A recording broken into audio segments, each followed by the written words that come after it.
ভাই বন্ধু ও দাদারা বাংলাদেশিরা, জোরাত করে বলছি, আমাদের ইন্ডিয়ার পেছনে লেগো না। আচ্ছা, তোমরা বাংলা পাকিস্তান, তোমরা কি আসলে মুসলিম? আমাদের ইন্ডিয়ায় যারা মুসলিম আছে তারা কি মুসলিম নয়? তারা শুভেন্দু ও মোদি ও অমিত শাহা ও যোগী ওকে ভালোবাসে। কারণ কি জানেন? ওরা আইনকে ঠিকঠাকভাবে চলতে দিচ্ছে। না কোনো মায়ের ওপরে আঁচড়, না কোনো বোনের ওপরে অত্যাচার, না কোনো বইয়ের ওপরে নির্যাতন। আমি এটা বুঝতে পারছি না যে আমাদের পশ্চিম বাংলায় শুভেন্দু অধিকার উনি সরকার পেয়েছেন কিংবা উনি নিয়েছেন, ওইটা আমাদের ভারতের মুসলিমরা ভালো পেয়েছেন।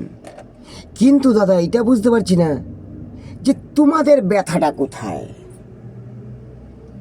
শুরুয়াত কিন্তু তোমরা করেছ, মন্দির ভাঙা, বিপের মাংস হিন্দুদের কাছে বাড়িতে থুয়ে দেওয়া।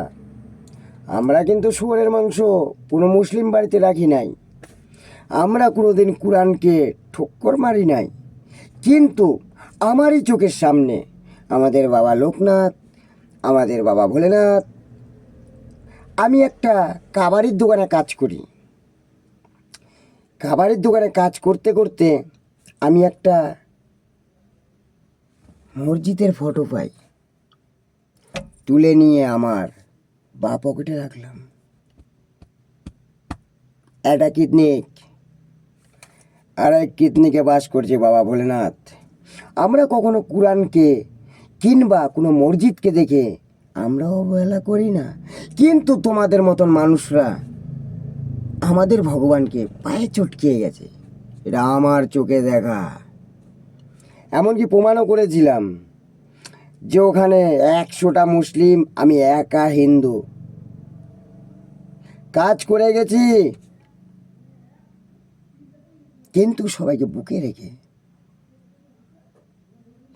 কিন্তু ওরা এমনি কি অ্যাসামিস মানে আসামে ওরা থাকে, অথচ অ্যাসামিস ভাষা বলতে পারে না। মুই কুটাই গেছু, মুই কুটাই খাইছু, এটা অ্যাসামিস ভাষা নয়। দাদা কোত গয়ে আসা, কি খাইছা, ভাল আসা কি না? আমি কিন্তু বাঙালি। আমি মাত্র আসামে 4টে বছর কাটিয়েছি, কিন্তু অ্যাসামিস ভাষাকে আমার অন্তরে গেঁথেছি। কেননা আমি জানি এখানে আমার রুজি রুটি, আমার বাংলা চলবে না, এখানে অ্যাসামিস বলতে হবে। কিন্তু প্রকৃত বাঙালি আমি। দাদা, তোমাদেরকে জোরাত করে বলি, আমাদের ইন্ডিয়ার পেছনে লেগো না দাদা।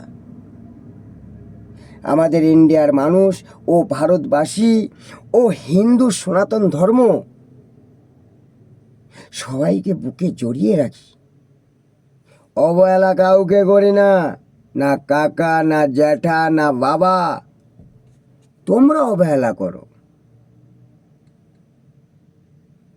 যদি না মানতে চাও, যদি নাই মানতে চাও যে না আমরা অবহেলা করি না, দেখিয়ে দেবো।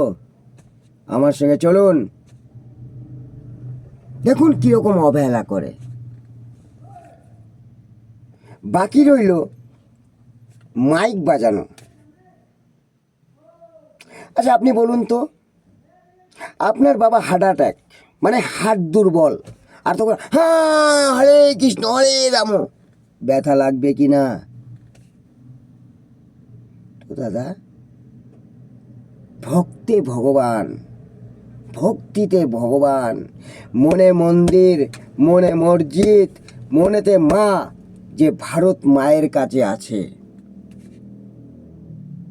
দাদা, নিজের একটু শুধরান না, একটু শুধরান। হিন্দিতে একটা কথা আছে, হিন্দুস্তানে হিন্দিতে একটা কথা আছে, अगर करो तो पर भला तो भगवान करेगा तुम्हारा भला।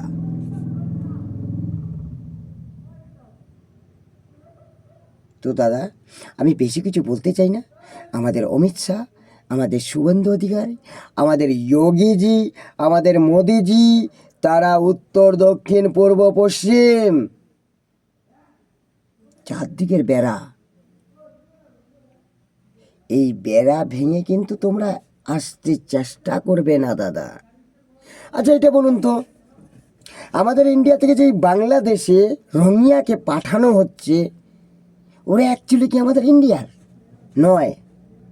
খালি বলেছেন যে যাদের কোনো প্রুফ নেই তারা রাস্তা মাপো। সে তো দাদা আমেরিকারও হতে পারত, সে তো দাদা ভুটানেরও হতে পারত, সে তো দাদা নেপালেরও হতে পারতো, সে তো দাদা চীনেরও হতে পারতো, কিন্তু রাস্তা ওরা ধরেছে এইভাবে বাংলাদেশ। তার মানে বোঝা যাচ্ছে ওরা বাংলাদেশ থেকে এসছে। কি তাই না? জানি না 47-এ চাই 50-এ রায়ট লেগেছিল, যেটা আমার শোনা কথা, ঠিক আছে? তো তখন হিন্দুদেরকে বহুত অত্যাচার করেছে, যেটা কিছুদিন আগে ওই বজরংবলীর ওপরে কোরআন রেখে বলেছিল বজরংবলীর ওপরে আমাদের কোরআন কেন, কিন্তু আমি বলেছিলাম আমাদের হিন্দুর ছেলে একটাও এখানে রখে নাই, একটাও ওইখানে করে নাই। লাস্টে ধরা পড়লো কি আপনাদেরই কোনো ভাই ভাইয়াত এটা রায়ট লাগানোর জন্য করেছিল। তো দাদা জোরাত করে বলি, আমাদের হিন্দুস্তানকে শান্তিতে থাকতে দিন না দাদা। আমি তো চাইনি আপনার ঘরে গিয়ে অশান্তি করার, কিন্তু আমার ঘরে অশান্তি করতে দেব না। আজকে যেটা আমি ছোটোবেলা থেকে ভাবছিলাম যে একটা এমনই সরকার দরকার যে নিজের ভাইয়ের থেকে পড়াইকে ভালোবাসে। তো জোরাত করে বলি দাদা, আমাদের ইন্ডিয়ার পেছনে লেগো না। যদি লেগেছো তাহলে মরেছো। अगर कायदे में रहोगे तो फायदे में रहोगे, बेकायदा करोगे तो राम राम सत्य है, जो आप लोगों का मर्जी है। नमस्कार, এখানেই সত্যম।